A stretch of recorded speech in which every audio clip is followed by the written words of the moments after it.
Alright, hello everyone. Amanda here from Eclectic Scribbles, and I'm back to you today with a brand new video. Today's video is going to be a pen test video from these new Graphix Aqua pens that I have seen popping up in Hobby Lobbies. For those of you who shop Hobby Lobbies here in the States regularly, I don't know about yours, but mine went through a very recent sort of overhaul of all the different products that they carry. And when they restocked the shelves, they had all kinds of fun things, new items that I have not seen locally before on their shelves, this being one of them. And because they were a sort of, looks like brush tip pen, and they were water-based, and they had a set of fine liners as well, I thought that I would go in and try them, test them out, see how they work in the journal, and give you my thoughts on them. I have not opened any of these, so you're kind of going to get my first opinions on the pens themselves. Alright, so jumping in here, first things first, let me go ahead and give you a little bit of information on the pens, or the little bit of information that I can find. So these are Graphix Aqua pens by Marabu, I want to say, Marabu. This is a dual-ended pen. It's got a fine nib on one side that's felt tip and a brush nib on the other side. This says brilliant colors thanks to high quality, light, fast, and low odor water-based pigment ink, double tips, contour tip, and a flexible brush tip. For watercolor painting on watercolor paper, apply the color and then use wet brush to spread it. Do not dip the pen into water. But that is what we're getting. Water soluble, water based, twin tip marker for these. These come in, it looks like, according to the website, 5 different packs. There is the Megabass pack, which is a 12 pack, and I think that's what this is. Yep, there it is, Megabass. There is the Metropolitan, which is this 6 pack. There is a Make Manga 6 pack, which is this pack, and then there's a King of Bubblegum 6 pack, and if I can pull up an image, I'll pop it up here in the corner, and there is an Octopi 24 pack with a big octopus on the front of it, apparently, according to the website. So I will pop that up here as well, and I will link all of these if possible in the description box below, so if you are interested at the end of this video, you can go and check them out. And then you've got this fine liner set. This fine liner set is the black 4 pack, and it has the 0.2 millimeter, 0.4 millimeter, 0.8 millimeter, and a brush pen in it. There is also a Hypnotize 24 pack, which has a range of colors in it. There is a Doodle pack that is a 12 pack, and then there is a Skyline pack that is a 4 pack. So those are the packs of fine liners that this company has available. Alright, so what we're going to do is, I've got my pink Scribbles That Matter Collections journal, and I'm going to start with the fine liners. So we're going to open this up and sort of get started here. So the pens themselves, okay, the Graphix fine liner at Hobby Lobby is $9.99 for this 4 pack. You've got the brush, the 0.8, the 0.4, and the 0.2. The actual pens themselves are not bad. I mean, the quality of the outside of the pen is not really an issue for me, but some people may find it a little cheaper made than something like a Micron. You can see it's a little bit longer than the Micron, about the same width. Alright, so this is the 0.2. Let's start somewhere in the middle. How about the 0.4? Alright, the cap fits on here nice and snug. I mean, that's not going anywhere. I kind of like that because I throw tips all the time. Alright, so here is the 0.4. Let's see.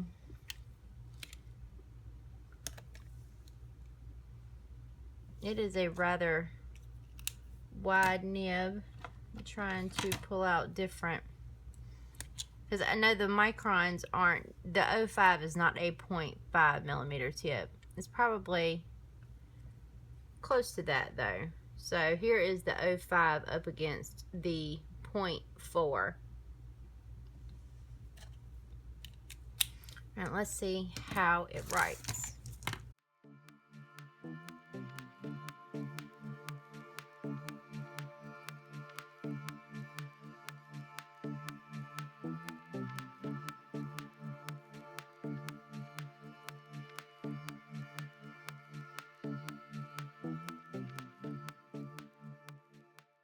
Alright, so here we have the 0.2 millimeter tip, which is a nice fine tip.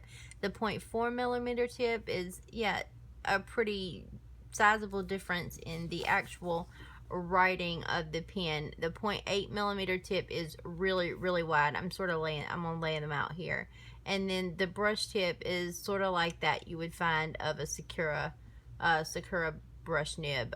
It's very, very flexible, very bendy, so it might not be suitable for like beginner brush letterers, but for artists, this would be a very useful pen. It seems to have really nice pigment in it. The pens write really smoothly. I'm actually pretty impressed with the quality of the ink, the quality of the pens.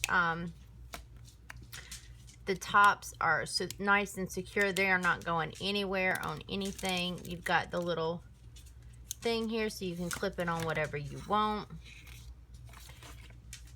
And I'm not getting any bleed through. There's some ghosting. Here, to look at my Oh So Cute Doodles challenge for this month. There's a little bit of ghosting, mostly on the brush tip, but absolutely no bleed through. And this is a Scribbles That Matter journal. All right, so that is our fine liner set. I'm going to move this to the side, and let's sort of get in here and test out some of these pens, sort of swatch these out, and I will come back and tell you what I think of these. So we'll start with the Make Manga pack.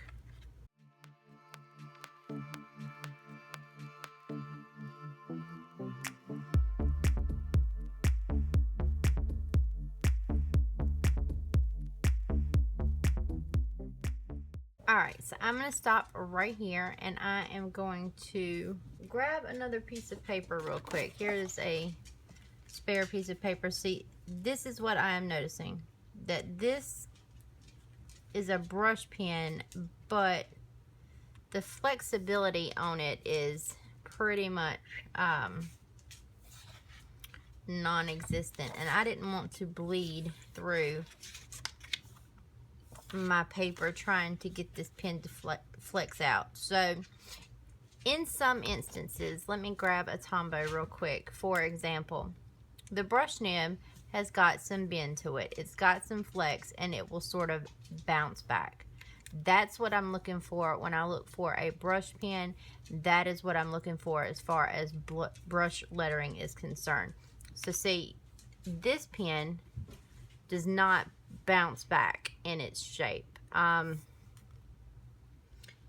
It almost looks like the tip wants to go ahead and fray at the sign of any real pressure. And I'm not a heavy-handed person, so I'm gonna have to call these just, I mean, the pigment and the ink is really thick and really nice. I mean, it is a nice solid black, but this is what I'm dealing with. I don't know how well I'll be able to scroll in on this, but you can probably see it is already looking a little frayed and a little frazzled. Nothing about this pen is even. You can see the jagged marks when I'm attempting to write with it. So I'm gonna have to, I don't know, the brush pens are probably not going to be worth it. But what I am going to do is I'm gonna go in here in my journal real quick and swatch out all of the colors. And I will test a couple of the other pens just to make sure it's not just this one.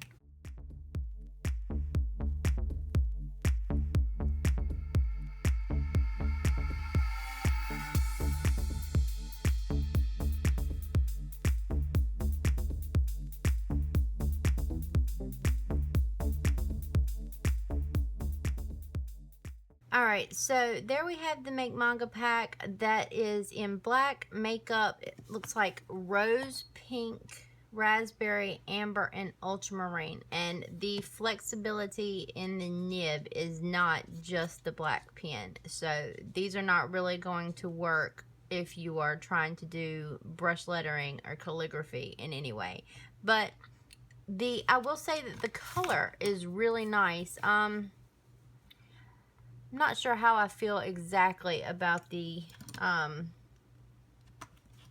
color combination here. I don't know if I love the rose pink or the amber, although individually the colors are really nice, but I don't know if I like it in this set.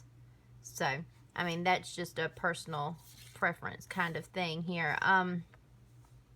The color is really nice. The ink is really nice. It's not going to bleed through at all. It's barely ghosting at all on my page, and that's something that I'm used to anyways, so it's no worse than any other pen as far as that is concerned. I have not tried to move any of it with water. Let's try.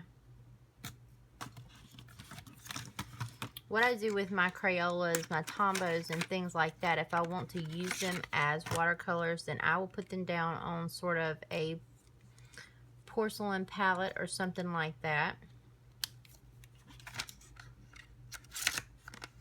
and sort of just scribble them out and then pick the color up with a water brush. It's going down on the palette really nicely, I will say that. It's probably, I was doing my challenges earlier, so my brush is dirty and I'm too lazy to get up and get a cloth or a paper towel, so I tend to use the back of my hand as my brush cleaner, but I'm making sure there's no other pigment in there. Well, it moves around on the palette nice and neatly. Let's see how dark and concentrated I can sort of get it here.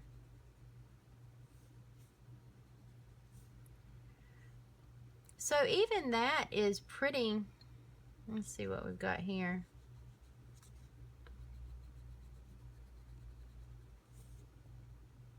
It's pretty nice as far as movement is concerned on the paper with a water brush. And since I chose the lightest colors to work with, you probably can't really see that. Let me get the ultramarine out here. It's nice and dark, but the color when it went down looks nice and fairly even.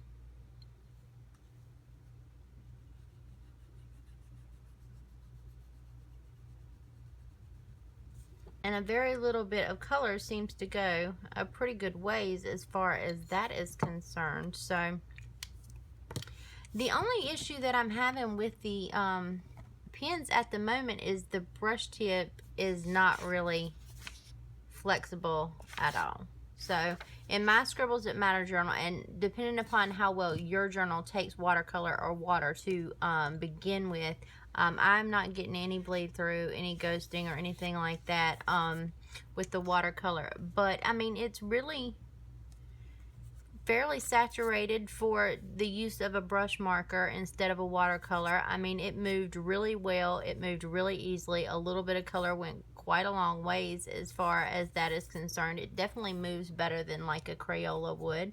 So very, very nice as far as that's concerned. Yeah, the only complaint that I have about these is the actual brush nib so far.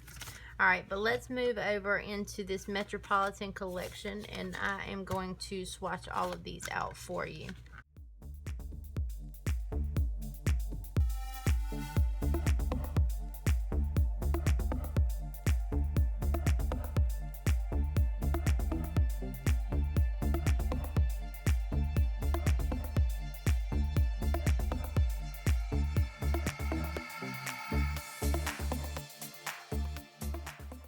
Alright, so there we have the Metropolitan pack. So this is black, gentian, light blue, aqua green, tangerine, and a light gray, which the cap for the light gray almost looks like it has a blue tint to it. So I was sort of expecting blue, but I'm pulling the colors off of their website because it is nowhere on here what the color is. So once these come out of the pack, there's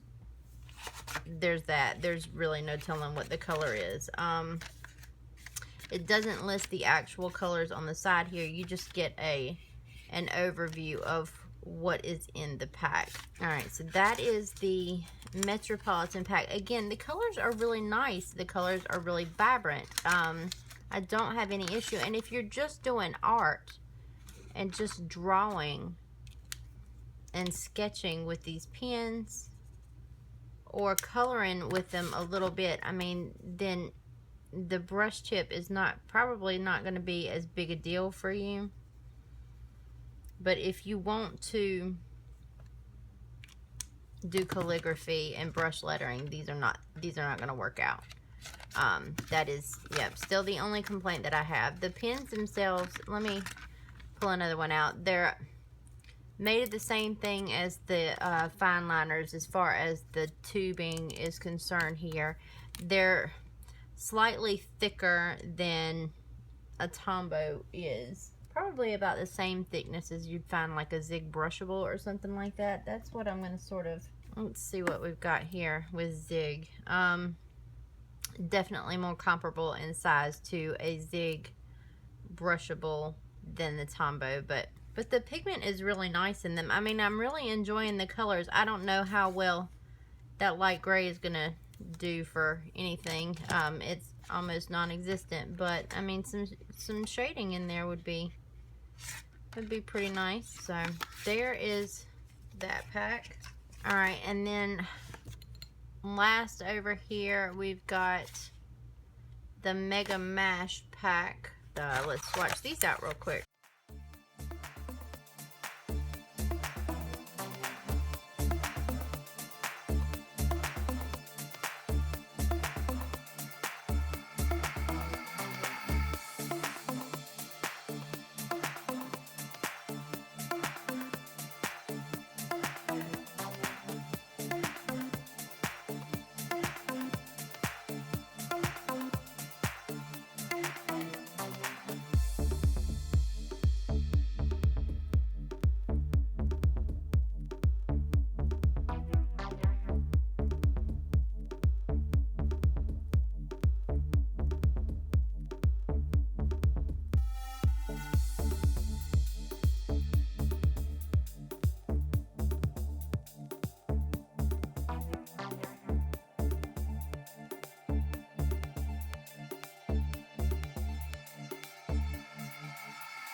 Alright, so that is going to give us a little bit more of a look at the different things that this can do. So the Megabass 12 pack, I went ahead and swatched everything out. The black again, dark brown, the dark green, antique green, avocado, petrol, aquamarine, plum, light pink, which actually the tip of that looks kind of like a light purple, but that's a light pink, cherry red, a red orange, and lemon.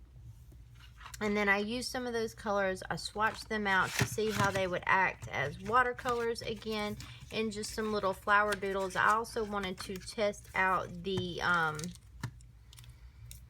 fine liners again to see how they would hold up sort of in comparison to something like a Sakura micron, as far as whether or not they would smudge or run or bleed or anything like that when you hit over top of them with water, which they didn't. They stayed strong throughout the whole thing. And one of my little flower petals, I didn't even try to color here, so that's going to get on my nerves a little bit. Let's fix it. Okay, all fixed. That's better. All right, so the colors are really, really nice. There's some weird colors in here. I'm not sure how I feel about the baby poo color of avocado here, but it's sort of an avocado color. I mean, the colors are really, really nice. The pigment is really, really nice. It's not going anywhere as far as bleeding through the page or whatever. So yeah, I mean, absolutely the only real complaint that I have is that their brush nib is not a flexible brush nib. It's really not meant for that.